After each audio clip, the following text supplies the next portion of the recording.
ఇదిగోండి చూసారా, మళ్ళీ ఇది రెండోసారి మొన్న కోసాం కదండి. మళ్ళీ ఎంత అందంగా వచ్చినాయో చూడండి. ఈ తీగ అనేది అలా వెళ్ళిపోతుంది అనమాట. చక్కగా ఒక్కొక్క ఆకు దగ్గర ఒక్కొక్క కాయ అయితే వచ్చింది. ఇవ్వండి, ఇవి కట్ చేసుకుందాం. ఇదైతే ఒకటి ఎత్తనానికి వదిలేద్దాం, కానీ ఇవి అయితే తీసుకోవచ్చు. ఇక్కడే చూసారు, ఇది ఒక చెంబు టైప్లోని చక్కగా వచ్చేసింది. ఇది కూడా సొరకాయ అండి, అదే ఆనపకాయ, రౌండ్ ఆనపకాయ అనమాట. ఇది ఏమన్నా ఎదుగుద్దా లేదా కోసేద్దామో చూద్దాం.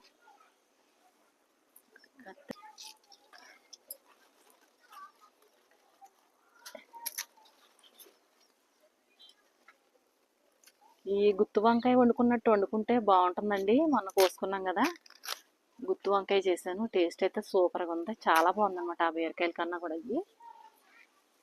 ఈ నాటు విత్తనాలు వేరే కదండి, ఎన్ని ఎలా ఉన్నా నాటుకాయలే.